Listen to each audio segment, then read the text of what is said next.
ಸರಿ ತಪ್ಪು ಯಾರ್ದು ಏನೋ ಅಂತ ಹೇಳಕ್ ನನ್ ಬಂದು ಇಲ್ಲ. ಮಗನ್ ಕಳ್ಕೊಂಡಿದ್ದೀರಾ, ನೋವೆಲ್ ಏನೋ ದುಡುಕಿ ತಪ್ಪು ನಿರ್ಧಾರ ಮಾಡ್ಬಿಟ್ಟಿದ್ದೀರಾ. ಆದ್ರೆ ಅದರಿಂದ ನನ್ನ ತಂಗಿ ತೊಂದರೆ ಆಗ್ಬಾರ್ದು, ಅದನ್ನ ಅರ್ಥ ಮಾಡ್ಕೊಳ್ಳಿ. ಏನೋ ಮಾಡಕ್ಕೋಗಿ ಉಳಿದಿರೋ ನಿಮ್ ಹೆಂಡತಿನ ಕಳ್ಕೊಂಡ್ಬಿಡ್ತೀರಾ. ಹುಷಾರ್.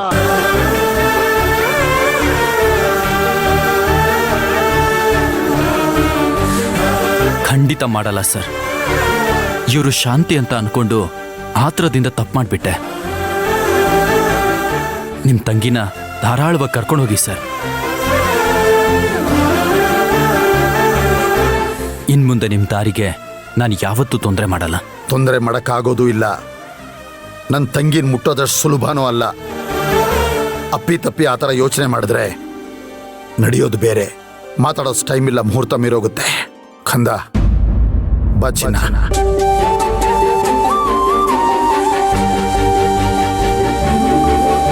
ಬೇಕಿತ್ತೇನ್ರಿ ನಿಮ್ಗಿದೆಲ್ಲ?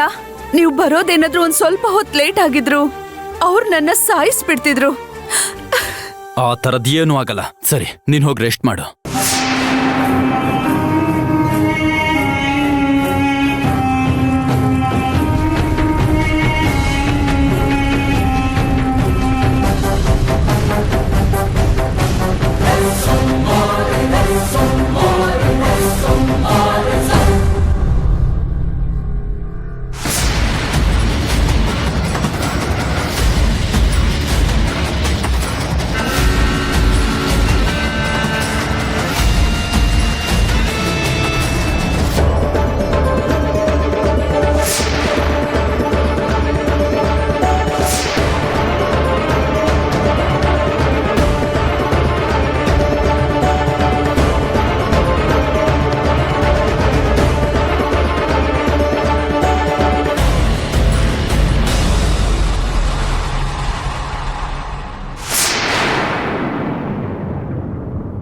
ಮಗನೇ ಕಿಶನ್,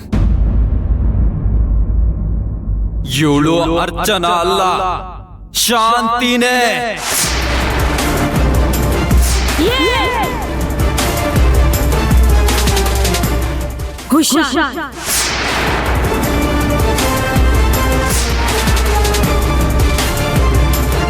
ಇವತ್ತೊಂದು ಒಳ್ಳೆ ಅವಕಾಶ ಮಿಸ್ ಆಗೋಯ್ತು ಕಣ.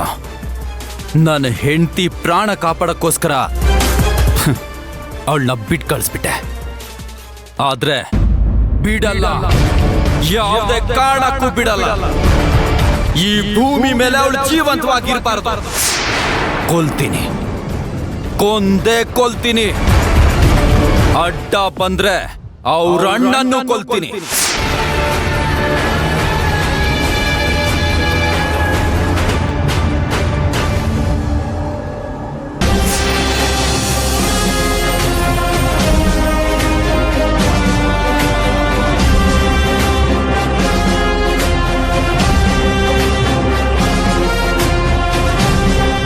ಇಲ್ಲೇನೋ ನಡೀತಾ ಇದೆ. ಮದ್ವೆ ನಡೀಲಿ ಅಂತ ನಾನ್ ಪ್ರಯತ್ನ ಪಡ್ತಿದ್ರೆ ಮದ್ವೆ ನಿಲ್ಸೋ ಎಲ್ಲ ಪ್ರಯತ್ನಗಳು ನಡೀತಾ ಇದೆ ಇಲ್ಲಿ. ಅಣ್ಣ. ಅಮ್ಮ.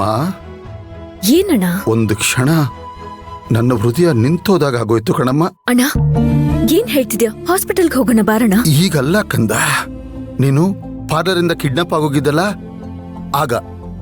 ಅಣ್ಣ, ನನ್ಗೇನ್ ನಡೀತಿದೆ ಅಂತ ಗೊತ್ತಾಗೋದ್ರೊಳಗೆ ಅವ್ನ್ ಯಾರೋ ಬಂದು ನನ್ ಮುಖಕ್ಕೆ ಸ್ಪ್ರೇ ಹೊಡ್ದಣ್ಣ. ಆಮೇಲೆ ನಾನ್ ಕಣ್ ಬಿಟ್ಟಿದ್ದೆ, ನೀನ್ ನನ್ಗೆ ವಿಡಿಯೋ ಕಾಲ್ ಮಾಡಿದ್ಯಲ್ಲ, ಅದಕ್ಕಿಂತ ಒಂದ್ 5 ನಿಮಿಷದ ಮುಂಚೆ ಅಷ್ಟೇ. ಅಮ್ಮ, ದಯವಿಟ್ಟು ನನ್ನ ಕ್ಷಮಿಸ್ಬಿಡ. ನಾನು ನಿನ್ನ ಪಾರ್ಲರ್ ಬಿಟ್ಟು ಕೆಳಗಡೆ ಬರಬಾರ್ದಾಗಿತ್ತು. ಒಂದು ವೇಳೆ ನಿನಗೆ ಇವತ್ತೇನಾದ್ರೂ ನಡೆದು ಈ ಮದುವೆ ನಿಂತೋಗಿದ್ದಿದ್ರೆ ಈ ಅಣ್ಣನ ದೇಹದಲ್ಲಿ ಉಸಿರಿರ್ತಿರಲಿಲ್ಲ ಕಣಮ್ಮ.